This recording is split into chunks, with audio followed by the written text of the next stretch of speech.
नमस्कार, BS TV देख रहे हैं आप। बहुत स्वागत है आपका। मैं हूं आपके साथ ऋषभ राय। एक दिन का सत्र, विजन पर शोर और सियासत चारों ओर। जिस तरीके से तस्वीर नजर आ रही है, क्योंकि 17 दिसंबर को मध्य प्रदेश विधानसभा का एक दिन का विशेष सत्र का आयोजन किया जाना है और इस सत्र में प्रदेश के विजन डॉक्यूमेंट पर मंथन भी किया जाएगा। चर्चा होगी, सवाल उठेंगे और माननीयों को बोलने का मौका भी मिलेगा। लेकिन इस बीच में यह सत्र हंगामेदार भी होने वाला है। सरकार विकसित, अभ्युदय और समृद्धि के रोडमैप पर चर्चा करेगी, लेकिन विपक्ष जनता से जुड़े विजन पर हंगामा कर सरकार को घेरेगा, जिसे लेकर सियासत भी गरमा रही है। इसी पर चर्चा हम करेंगे। उससे पहले देखिए ये पूरी रिपोर्ट। मध्य प्रदेश में विधानसभा के विशेष सत्र को लेकर अब सियासत शुरू हो गई है। ये सत्र 17 दिसंबर को बुलाया गया। एक दिवसीय सत्र में प्रदेश को विकसित, आत्मनिर्भर और समृद्ध बनाने की दिशा के विजन डॉक्यूमेंट पर चर्चा होगी। सरकार की योजनाओं और भविष्य की रणनीति पर मंथन होगा। साथ ही विधायक अपने क्षेत्रों के अलावा प्रदेश के विकास, अर्थव्यवस्था, रोजगार, किसानों, महिलाओं, युवाओं जैसे तमाम मुद्दों पर अपनी बात रखेंगे। मुख्यमंत्री डॉक्टर मोहन यादव ने विशेष सत्र पर कहा कि हमारे लिए अच्छी बात है 17 तारीख के दिन एक दिवसीय विशेष सत्र आयोजित किया जा रहा है। पीएम का संकल्प है विकसित भारत का 25 साल तक मध्य प्रदेश कैसे आगे बढ़े, विशेष सत्र में प्रस्तुत किया जाएगा। 17 तारीख के दिन विधानसभा का एक दिवसीय विशेष सत्र आयोजित किया जा रहा है, जो माननीय प्रधानमंत्री का विकसित भारत 2047 के संकल्प की प्रतिपूर्ति की प्रतिछाया रहेगी। जब मध्य प्रदेश आने वाले 25 साल तक किस तरह से आगे बढ़े, इसका एक संकल्पना हमारे उस विशेष सत्र के माध्यम से सत्ता पक्ष के द्वारा प्रस्तुत की जाएगी। हमने विपक्ष से भी कहा कि वो सकारात्मक आलोचना के साथ उस सत्र में भाग ले। हम और वो लोकतंत्र में पक्ष और विपक्ष मिलकर चलते हैं, दोनों के बिना लोकतंत्र अधूरा होता है। ऐसे में आने वाले समय में मध्य प्रदेश की सुखद तस्वीर बनाने के लिए ये सत्र का आयोजन किया जा रहा है। 1 नवंबर 1956 को पुनर्गठन के बाद मध्य प्रदेश अस्तित्व में आया था। इसके बाद 17 सितंबर 1956 को विधानसभा का पहला सत्र बुलाया गया। 17 दिसंबर 2024 को विधानसभा ने अपनी 68वीं वर्षगांठ मनाई थी। अब विधानसभा के दूसरी बार 69 साल पूरे होने पर विशेष सत्र बुलाया गया है। ये अलग बात है कि इस बार इस सत्र को लेकर सियासी पारा चढ़ा हुआ है। नेता प्रतिपक्ष उमंग सिंघार का कहना है कि विपक्ष हमेशा चर्चा के लिए तैयार होती है, सदन चले ये विपक्ष चाहता है। उन्होंने कहा कि सरकार का विजन डॉक्यूमेंट है, जनता के विजन डॉक्यूमेंट पर बीजेपी बात नहीं करती। हम सदन में जनता के विजन को उठाएंगे। विजन डॉक्यूमेंट लाना चाहती है, 2 दिन का विशेष सत्र रखना चाहती है, लेकिन जनता के सवालों का जवाब नहीं देना चाहती। इस सरकार के अधिकारियों का, सरकार के मंत्रियों का विजन डॉक्यूमेंट है कि जनता का रियलिटी का डॉक्यूमेंट रहेगा। हम बात करेंगे विधानसभा में, लेकिन मैं समझता हूं कि ये विजन डॉक्यूमेंट जनता का होना चाहिए, जनता की राय का होना चाहिए। विकसित और आत्मनिर्भर मध्य प्रदेश पर चर्चा होगी, हंगामा भी होगा और विपक्ष सरकार को सदन में घेरने की कोशिश भी करेगी। बीजेपी सकारात्मक चर्चा की बात कर रही है तो विपक्ष सदन में जनता के मुद्दों को उठाने की बात कह रही है। सत्र भले ही एक दिन का हो, लेकिन इसमें सियासत भी देखने को मिलेगी और हंगामा भी जोरदार होगा। भोपाल से बीएस टीवी के लिए मनोज राठौड़ की रिपोर्ट। तो जिस तरीके से आपने रिपोर्ट देखी, कुल मिलाकर चर्चा यहाँ पर तेज हो गई है और सियासत भी गरमाई है। जो रिएक्शंस आपने देखे और रिएक्शन सामने आए हैं, प्रतिक्रियाओं का दौर देखने को मिल रहा है और 17 तारीख का दिन भी हंगामेदार होने की संभावना है। इसी पर चर्चा करेंगे। खास पैनल हमारे साथ जुड़ गया है, परिचय आपका उनसे करवा देते हैं।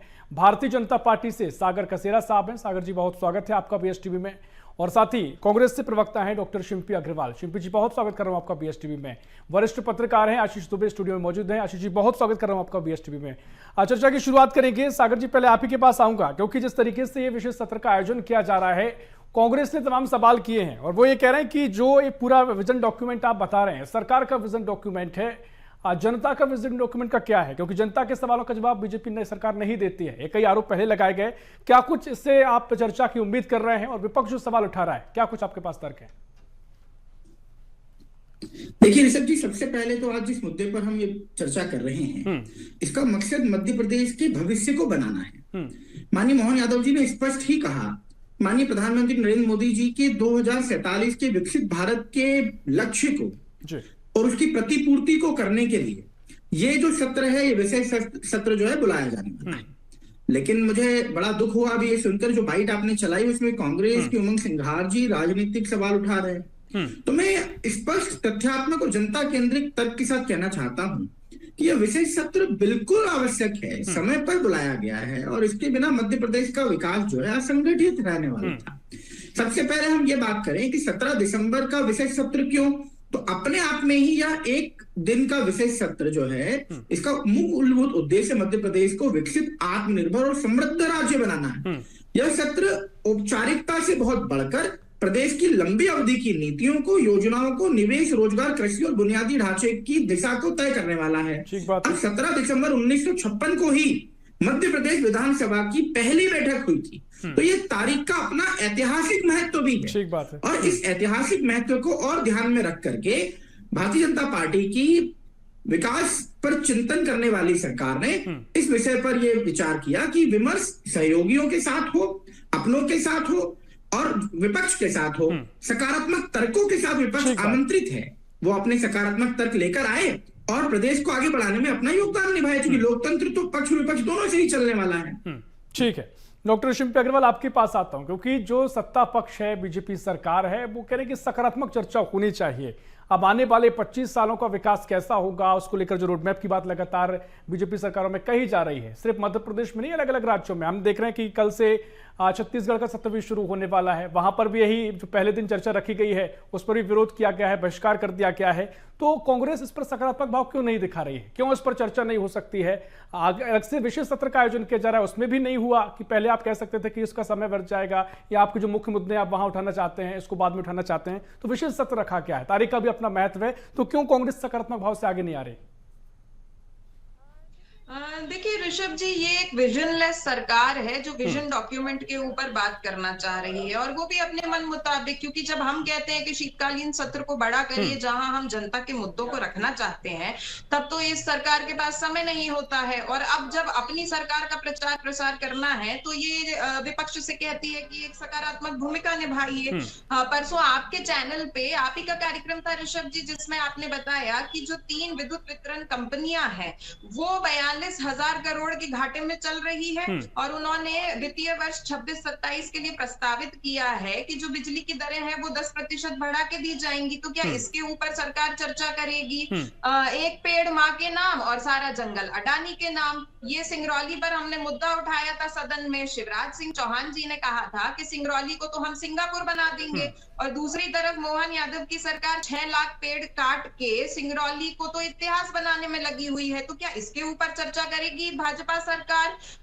27 नवंबर को मुरैना के अंदर मोहन यादव जी ने कहा था कि वहां के किसान अगर गन्ना बुआई को लेकर तैयार हो तो फिर वो नहीं, लेकिन शिल्पी अग्रवाल जी, मैंने वही कहा कि ठीक है, आप विपक्ष में मुद्दे आपके पास होते हैं, पूरे आपके पास एक पूरी लिस्ट होती है, इसको लेकर चर्चा पहले भी कार्यवाही की गई है, लेकिन अगर विजन डॉक्यूमेंट को लेकर अलग से सत्र रखा गया है तो क्यों इस पर शामिल नहीं हो सकते हैं?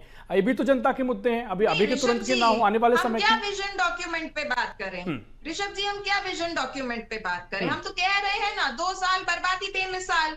जिस मोहन सरकार ने पूरे मध्य प्रदेश का बंटा धार करके रखा हुआ है, और जो अधिकृत शीतकालीन सत्र है, जब उसमें सरकार के पास जवाब नहीं है विपक्ष को देने के लिए, तो वो क्या विजन डॉक्यूमेंट लेकर आना चाहते हैं? वो सरकार जिसके पास कोई विजन ही नहीं है, सिर्फ डॉक्यूमेंट ही डॉक्यूमेंट है, तो हम उस सत्र में सम्मिलित होकर जनता के कौन से जवाबों को हासिल कर लेंगे? अगर सरकार ये आश्वस्त करे कि जितने प्रश्न विपक्ष उठाएगा उसके ऊपर वो गंभीरता से सदन में चर्चा करने के लिए तैयार है, तब तो विपक्ष बिल्कुल मौजूद रहेगा। ठीक है, आपके अपने तर्क चर्चा को आगे बढ़ाएंगे, और आशीष जी मैं आपके पास आ रहा हूं।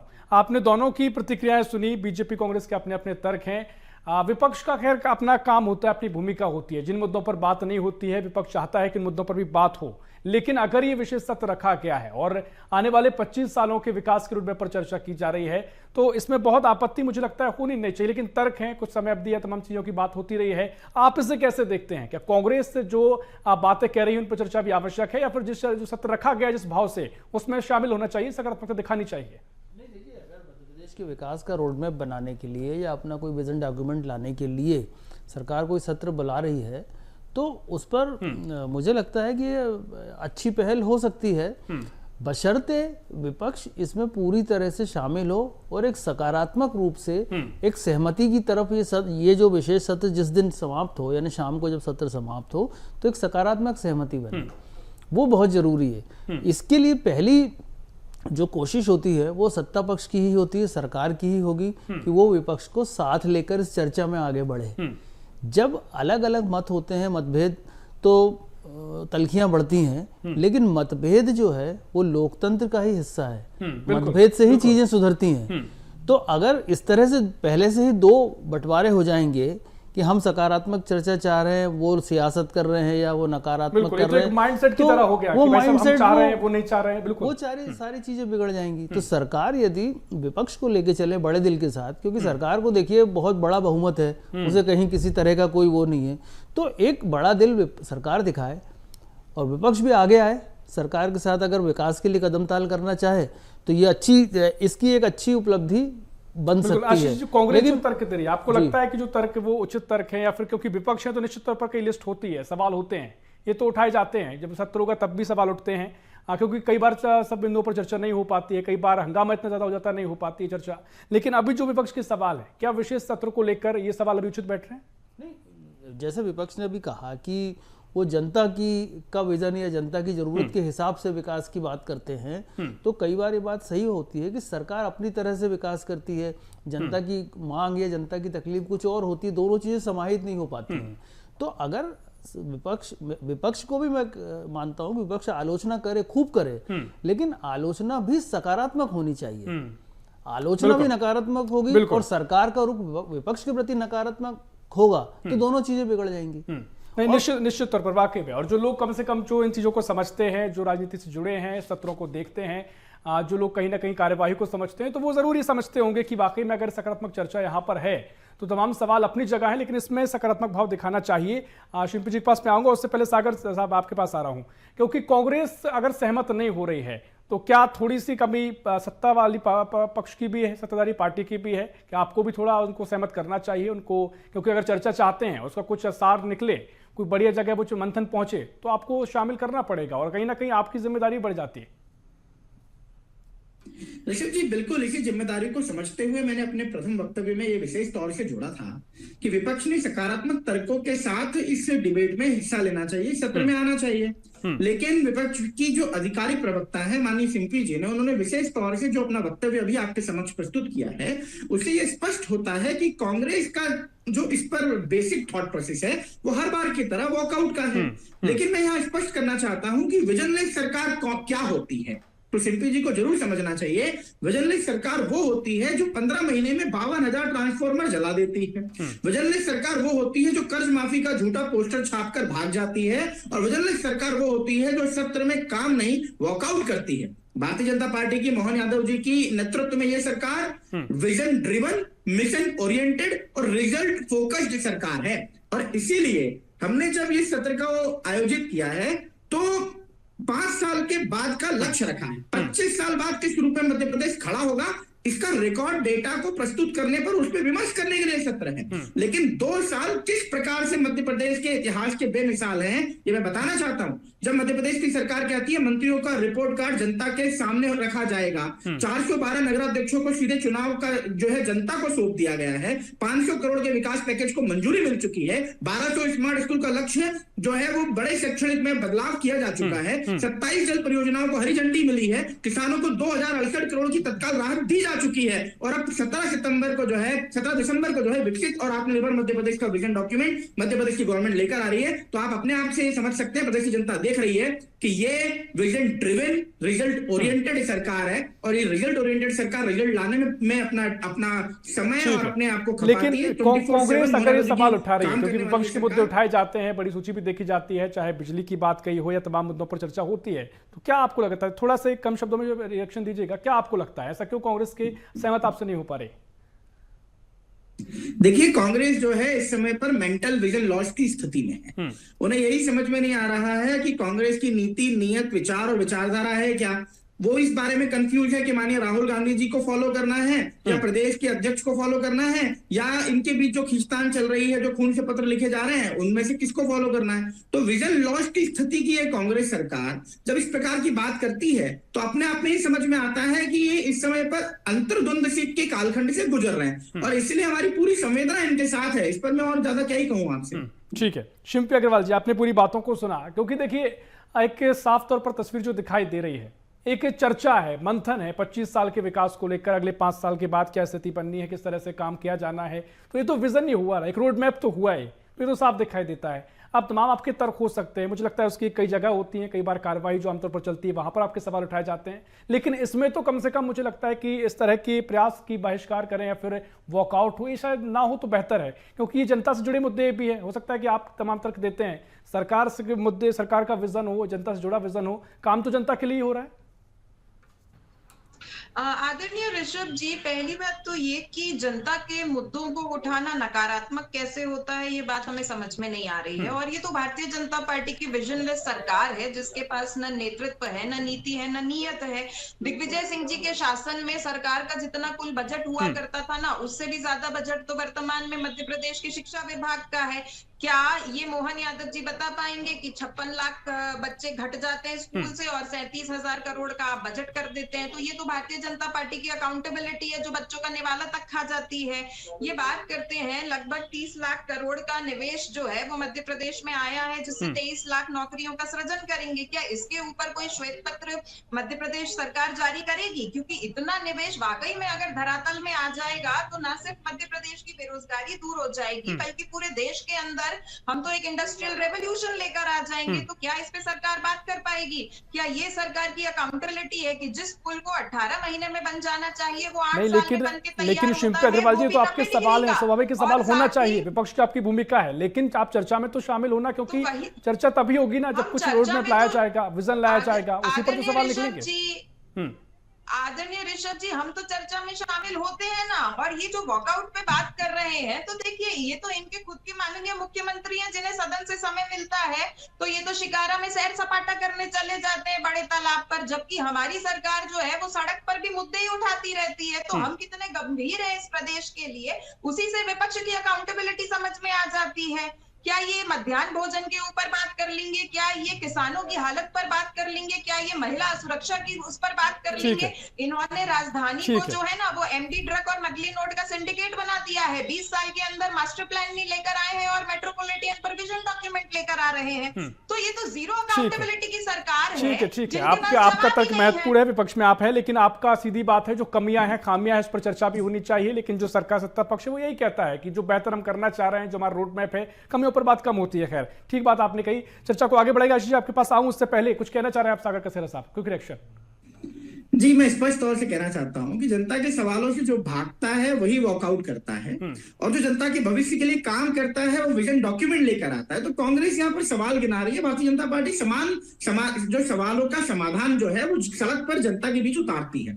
और इसीलिए ही माननीय मोहन यादव जी ने जो आपने शिकारा की बात की, तो आज मध्य प्रदेश के विजन का ये स्तर है कि वही शिकारा भोपाल के अंदर आज आपको दिख रहा है जो कश्मीर में होता है। और अभी आपने जिस बढ़ते हुए बजट की बात की थी, आपने खुद ही अंतर बता दिया कि किस प्रकार से मध्य प्रदेश की सरकार के अंदर विकासशील शासन में सुशासन के अंदर बजट भी इंक्रीज हो रहा है। और जितने आपने सवाल उठाए, इन सब सवालों का मैं विस्तार से आपको जवाब दे सकता हूं। बस ऋषभ जी से अनुमति मुझे चाहिए कि एक अच्छा विशेष आप एक सत्र रख लीजिए जिसके अंदर मैं इनकी सभी सवालों का बेहतर समाधान शिल्पी जी को भी दे दूंगा और कांग्रेस के बाकी लोगों को भी। नहीं, ठीक है, देखिए इस पर चर्चा होती भी है और वाकई में, लेकिन विपक्ष के अपने तर्क हमेशा रहे हैं। आशीष जी, मैं आपके पास आ रहा हूं।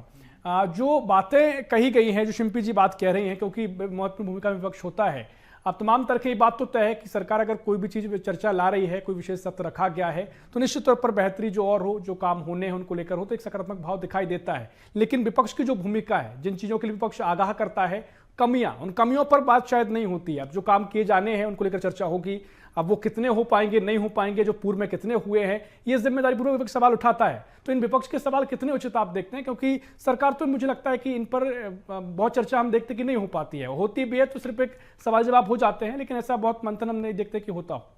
नहीं, विपक्ष के जो मुद्दे हैं, जो मुद्दे हैं और अगर उनमें तथ्यात्मकता है तो उसे सरकार को गंभीरता से लेना चाहिए और उसको भी, क्योंकि विपक्ष भी जो है 60-65 जो सीटें हैं वो भी 34-35% जो मतदाता हैं उनका वोट शेयर उनके पास है, तो उतने मतदाताओं का प्रतिनिधित्व वो करते हैं। तो उनकी बातों को, जो उनमें जो तथ्यात्मकता है या उनकी जो बातें हैं उसके तथ्य खोजकर उसको ठीक करने में मुझे नहीं लगता कोई बुराई है।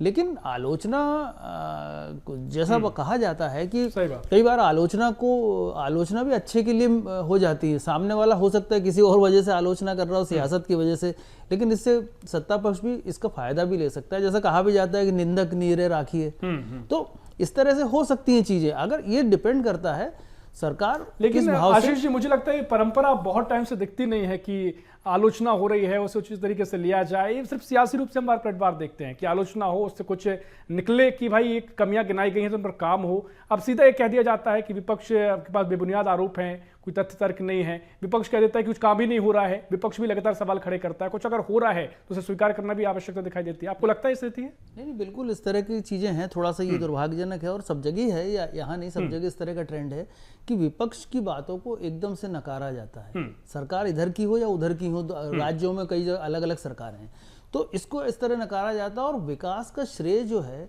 अब ये हो गया कि सरकार जो मौजूदा है वो ही पूरा श्रेय लेती है। लेकिन अगर हम मध्य प्रदेश के बरक्स इसको देखें तो हम जो 75वीं जो जश्न मना, इसका जो बैठक कर रहे हैं, इसका जो सालगिरह मना रहे हैं, तो 75 साल पहले जब पहली बैठक हुई थी तो मध्य प्रदेश कहाँ था और आज कहाँ है? तो वो तो बढ़ा है और इस दौरान कई सरकारें रही हैं। तो ऐसा कैसे हो सकता है कि विकास ही नहीं हुआ हो? विकास तो हुआ है ना।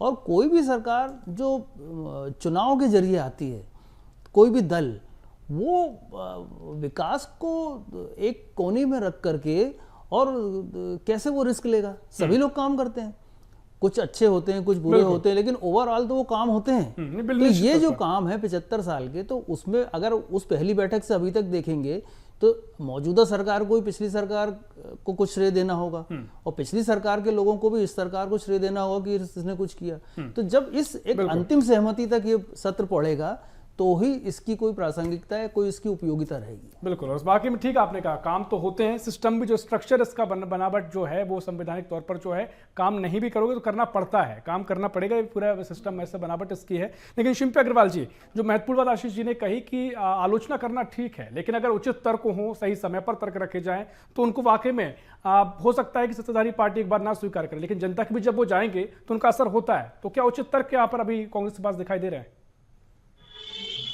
नहीं, तो आप ये बताइए ना, अनुचित तर्क हमने कौन सा रखा है ऋषभ जी? हमने जितनी बातें रखी हैं ये तो सब सरकार की ही बातें हैं जिनको हम लोग कोट कर रहे हैं। ये तो आप मानेंगे कि मोहन यादव जी ने कहा था ना एक भी मछली छोड़ेंगे और ना एक मगरमच्छ को छोड़ेंगे, तो बताते भारतीय जनता पार्टी एक आध मगरमच्छ को पकड़ लिया हो तो। हाँ, प्रतिमा बागरी जी के भाई जरूर गांजा तस्करी में पकड़े गए हैं, ये पूरे प्रदेश ने देखा है। ये भारतीय जनता पार्टी नहीं कहा था, देखिए ये प्रमाण लेके आई हूँ। इंटीग्रेटेड ट्रांसपोर्ट मैनेजमेंट सिस्टम शुरू करेंगे, 1.5 साल के अंदर 20,000 बसों को सड़क पर उतारने की सरकारी इन्होंने बात करी थी। कोई एक भी बस इन्होंने उतार दी हो सड़क के ऊपर तो आप बता दीजिए। 1988 का परिवहन विभाग है जिसका 2005 में बीजेपी की सरकार में ही बंटाधार हुआ था, लेकिन आज तक 20 साल में ये परिवहन विभाग को स्टैंड नहीं कर पाए हैं, बल्कि उसको एक भ्रष्टाचार का अड्डा बना के रख दिया है। समय पूरा हो रहा है। सागर साहब, कोई रिएक्शन आपका? देखिए, विपक्ष का आज का मतलब सिर्फ इतना ही है।